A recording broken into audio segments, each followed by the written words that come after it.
시청자 여러분 안녕하십니까? 햇빛 700 평창 군정 방송입니다. 봄이 찾아왔지만 미세먼지가 기승을 부리고 있습니다. 마스크로 답답한 요즘 평창군의 소식으로 기분 전환하시기 바랍니다. 햇빛 700 평창 군정 방송 시작하겠습니다.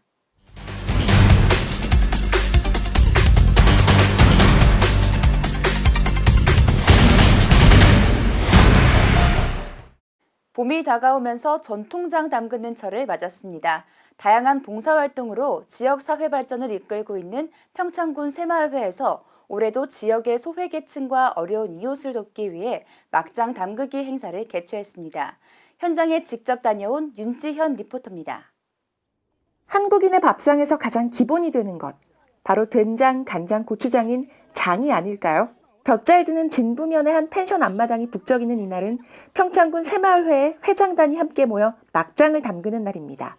지역의 친환경 재료들이 담긴 대야가 가득 찬 앞마당의 모습이 정겨운데요. 재료 준비에서부터 숙성까지 손이 여간만이 가는 게 아닌 막장을 만들어 관내 어려운 이웃들에게 전달한 지도 20년이 넘었습니다. 자식이 있지만 어려운 분들도 계셔요. 이제 남들한테 얘기 못하고 그런 분들도 선정해서 드리고 또 면사무소 같은 데 가면 그 어려운 분들 명단을 받을 수가 있어요. 이제 뭐 독거 노인들도 그렇고 독거 거의 우리는 할아버지를 많이 선정하시지. 예. 할아버지 분들이 음식을 잘 못해 잡수시니까 나이가 들수록 이렇게 구수한 된장을 좋아하시더라고요. 잘 익은 메주에 보리쌀과 소금, 고춧가루를 넣고 3, 3, 5 조를 이루어 버무리는 손길이 분주한데요. 무공의 재료로 직접 장을 만들어 이웃을 도울 수 있다는 생각에 여기저기서 이야기꽃이 피어납니다. 만드는 과정이 여간 힘든 게 아니지만 많은 사람들이 손을 보태니 1000kg 분량의 막장이 뚝딱 버무려지는데요. 항아리에 옮겨 채워진 막장은 1년 동안의 숙성을 거쳐 내년 2월 말 김장 행사를 통해 만들어진 김치와 함께 전달됩니다. 준비 과정은 이제 부녀회장님 다 해오시고 보시다시피 힘쓰는 거는 저희가 해야 돼요. 사실은 힘들어 이거. 해보시면 부녀회장님도 혼자 하시기엔 너무 힘들거든. 그 과정이 힘드니까 다들 못해 먹으니까 우리가 그거를 새마을에서 힘든 걸 우리가 하자 이래갖고 하게 된 동기라고 얘기하시더라고요. 전직 회장님들이. 그렇게 했는데 지금 하면서도 정말 우리 어르신들이고 받는 분들이 굉장히 좋아하셔요. 우리 회장님들이 전직 회장님들부터 그 레시피가 딱 맞아갖고 숙성도 잘 되고 그리고 이 진부 같은 경우에는 좀 지형이 넓잖아요. 그러다 보니까 장맛이 더 좋은 것 같아요. 제가 이제 여기 4년째 이 항아리를 여기다 옮겨놨는데 장맛이 더 좋은 것 같아요. 예. 여기 이게 온도가 딱 맞는 것 같아요. 지역에서 생산된 콩으로 만든 건강한 맛에 이웃을 생각하는 따뜻한 마음이 첨가된 막장을 만든다는 자부심과 뿌듯함을 엿볼 수 있는데요. 지역의 생산물을 주재료로 자연 그대로 숙성되기 때문에 고유의 장맛으로 받는 분들이 나눔을 고대하고 있다고 합니다. 막장을 비롯해 벌써 10년이 훌쩍 넘은 새마을회 김장 나눔 행사는 모두 회원들의 자발적인 참여로 긴 시간 이어져 오고 있습니다. 저희가 진짜 정성껏 만든 그 김치와 이제 된장을 함께 같이 나눠드리잖아요. 겨울 되면. 그거를 어머니들이 저희가 고생하는 거 알고 있어요. 그러면서 맛있다고 가면 막 반겨주고 기다리고 새마을 게 맛있으니까 새마을 거만 기다리고 있답니다. 저희 같은 경우에는 막장 담그기를 지금 계속 이어지는 그거는 뭐 어떤 행사 같은 경우에는 추진하다가도 안 좋으면은 끝나잖아요. 근데 지금 같은 경우에는 예전 같은 경우에는 어르신들이 힘들게 사실 때 김장하고 막장하고 쌀만 있으면 아무 걱정이 없이 겨울을 나신다고 그러시잖아요. 홀몸 노인을 비롯한 차상위 계층 600여 가구에게 전달될 막장은 받는 분들의 밥상을 든든하게 할 텐데요. 나눔과 봉사를 통해 더불어 사는 공동체 실천에 노력하는 새마을회는 행사를 통해 다시 한번 실천의 의미를 되새깁니다. 새마을이 예전에는 저희가 이제 저희 선대에서 사실 때는 어려우니까 뭐 근면자조 협동 이런 정신을 갖고 내려오셨는데 요즘은 또 새로운 그 나눔 봉사 배려라는 그런 모토를 가지고 저희가 봉사를 합니다. 그래서 뭐 봉사하는 마음이죠. 뭐. 막장이 숙성되는 만큼 봉사를 통해 깊어지는 훈훈한 사랑의 온정도 나날이 무르익어갑니다.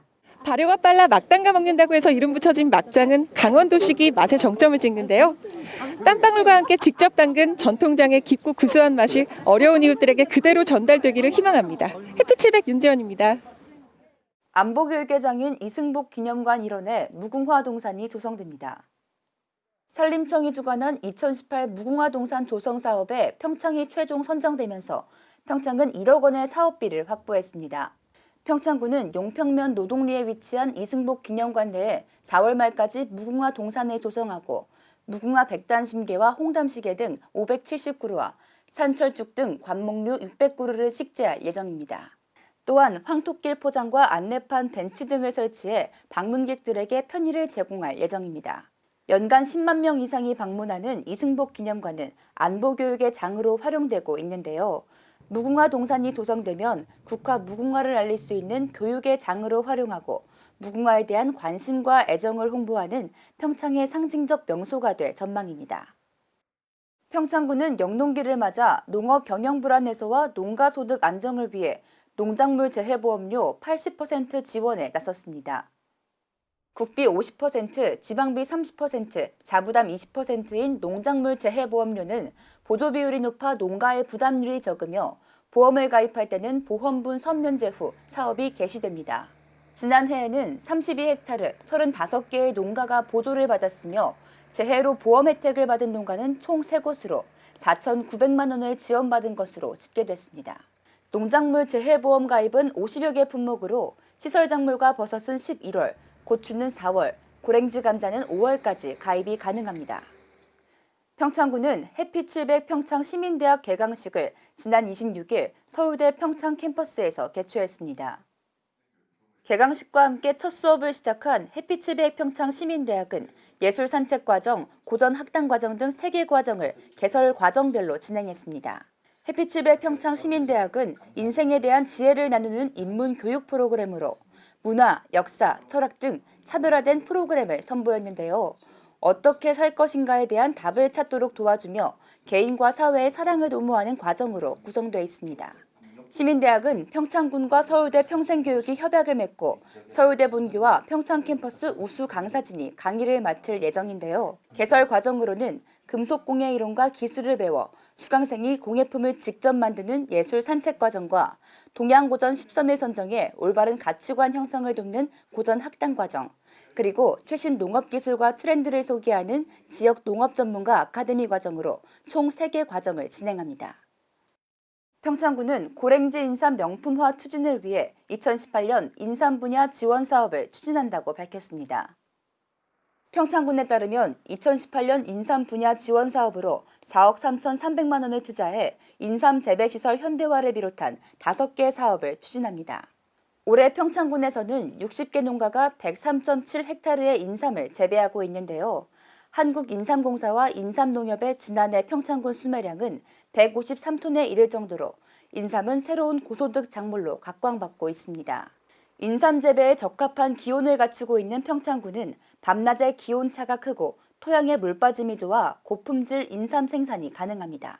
평창군은 인삼 친환경 재배법으로 청정 인삼을 생산해 차별화된 고품질 인삼으로 명품화를 추진할 계획입니다. 한편 인삼은 체력 증진, 혈액순환 등 건강 증진에 좋으며 농축액, 홍삼 스틱 등 많은 가공품이 있어 보관과 섭취가 편리합니다. 평창군 대관령면은 평창 동계올림픽과 동계 패럴림픽을 위해 제공했던 청산의 각종 회의실과 시설을 주민들을 위한 커뮤니티 장소로 제공한다고 밝혔습니다. 대관령면 청산의 시설은 올림픽 기간 동안 동계올림픽 조직위원회와 강원지방경찰청의 회의 장소 제공 등 올림픽 성공 개최에 일조했는데요. 지난해부터 올림픽과 패럴림픽 기간 동안 대관령 면사무소 청사시설 이용 인원은 10,000여 명에 달합니다. 올림픽 준비 기간 동안 지원 공간으로 사용했던 청산의 이용시설은 지역 주민들의 이용 제한이 있었지만 지역 주민들이 사용하는 데 불편사항 없이 재정비해 각종 회의와 간담회 등 평창 군민들의 소통의 장소로 제공할 예정입니다. 사방댐이라고 들어보셨나요? 산사태를 방지하는 댐인데요. 7년 전 서울 우면산 산사태 이후 지자체들이 산의 사방댐을 앞다퉈 건설하고 있는 가운데 평창군 미탄면 율치리 세트장에서도 비 피해를 줄이기 위한 작은 댐 설치가 한창입니다. 윤지현 리포터입니다.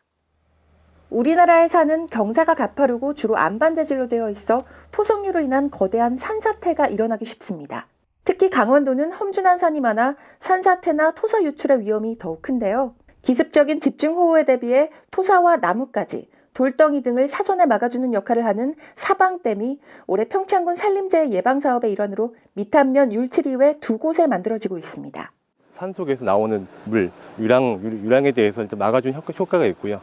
그 유량 속도를 감소시켜서 밑에 지역 주민들한테 피해 입지 않게 농경지나 그런 거주지에 대해서 피해 입지 않게 해주는 게 그런 첫 번째 목적이 있고요. 그다음에 아까 토사하고 그다음에 나무들 쓰러졌을 때 그걸 방지해주는 역할이 있습니다. 관광객도 많이 오시니까 그래서 거기에 대해서 지금 밑에 쪽에 좀 피해 입지 있기 때문에 그런 부분에 대해서 제가 이제 그런 방지하기 위해서 그 유역별 검사를 해보니까는 그 유역 면적이 좀 넓고 또 유량이 많기 때문에 거기에 대해서 저희가 사방 방지하기 위해서 사방댐을 설치하는 것입니다. 동막골 세트장으로 알려져 매년 관광객들이 많이 찾고 있는 율치리. 지난해 이곳 사방사업의 사전 실시 설계와 타당성 평가가 완료된 후 현재 본격적인 공사가 한창인 모습입니다. 사방댐 한 개는 보통 15톤 덤프트럭 500대 분량의 토사 유출을 방지할 수 있는 것으로 알려져 있습니다. 집중호우 시대에 대비해서 거기에 대해서 저희가 이제 그걸 유량을 산출해서 하기 때문에 그런 예상치 못한 무슨 집중호우라든가 그런 거에 대해 대비한 사업이기 때문에 사방댐이 설치되면 하류의 농경지와 가옥이 매몰되는 것을 방지해 매년 반복되는 수해와 산사태로 인한 피해를 막을 수 있다는 건데요. 수해가 발생할 경우 사회 경제적인 부담이 만만치 않기 때문에 투자액 대비 몇십 배의 효과를 발휘하는 사방댐의 경제적 효과는 대단하다고 할 수 있습니다. 평창군에 설치된 사방댐은 현재 130여 개, 저수가 가능한 사방댐도 있어 가뭄 극복에 효자 노릇을 하기도 합니다. 저희가 한 20년 전부터 저희 관리하고 있는 사방댐이 총 128개소입니다. 그러니까 올해 한 3개소 추가되면 내년에 131개소가 되겠죠. 그래서 그 사방댐을 계속 점검하고요, 관리하고 있고요. 그래서 매년 이렇게 사방댐 시설을 하면서 그 평창군에 있는 재해 예방 차원에서 지금 이바지하고 있고요. 지금 128개소 현재 있는 것 중에서 2개소 대관령의 용산리에 있는 한 곳하고 밑한면 해동리에 있는 한 곳에 대해서 지금 물가족이 사방댐이 있어요. 그거는 저수 기능도 있고요. 그리고 산불 났을 때 저담 시설 해가지고 산불 헬기까지 써서 물 담아서 뿌릴 수 있게 하는 그런 기능도 있습니다. 각 사업지의 지형과 생활권 내 재해 방지 사항 등을 면밀히 검토해 장마철이 도래하기 전인 6월 말까지 이곳의 준공이 완료될 텐데요. 특히 올해는 공정성과 투명성을 위해 정선군과 공동으로 심의회를 운영하고 전문적인 지식을 갖춘 사방 전문위원들을 위촉하면서 친환경적이고 경제적인 사방댐 설치에 총력을 기울이고 있습니다. 환경을 훼손하는 인위적인 구조물이 아닌 스스로 산림 내 재해를 예방하는 친환경 자연물이 될 수 있도록 평창군은 정밀 진단과 안전 조치를 적극적으로 마련해 주민이 만족할 수 있는 다기능 사방댐을 유지해 나갈 계획입니다. 사방댐은 집중호우 시에는 토사 유출을 막아 주변 주택과 농경지를 보호하고 저수가 가능한 경우 가뭄시 저수지 역할까지 하게 되는데요. 자연재해가 늘고 기상이변으로 인한 피해가 대형화 추세를 보이면서 사방댐이 제 목적을 다하고 있습니다. 햇빛700 윤재현입니다. 지난 28일 평창군과 국민체력배 강릉체력인증센터는 건강증진 프로그램 대상자의 체력 측정과 프로그램 개발 운영 등에 대한 업무 협약식을 가졌습니다. 주민생활과는 평창읍 사무소에서 참여자 55명을 대상으로 일자리 사업 참여자 복무 지침, 성희롱 예방 등 참여자 기본 교육을 실시했습니다. 평창군은 지난 28일부터 30일까지 2박 3일 동안 양양에서 평창군청 직원 30명을 대상으로 공모과제 개발 워크숍을 개최했습니다. 용평면 건강위원회는 용평면 사무소에서 건강위원 35명을 대상으로 주민 참여 프로그램 기획에 대한 교육을 실시할 예정입니다. 미세먼지가 심한 요즘 기상정보를 자주 확인하시기 바랍니다. 미세먼지는 피부뿐 아니라 건강에 치명적인데요. 바깥 활동하실 때 마스크 꼭 챙기시기 바랍니다. 햇빛700 평창 군정방송 이번 주 준비한 소식은 여기까지입니다. 시청해주신 여러분 고맙습니다.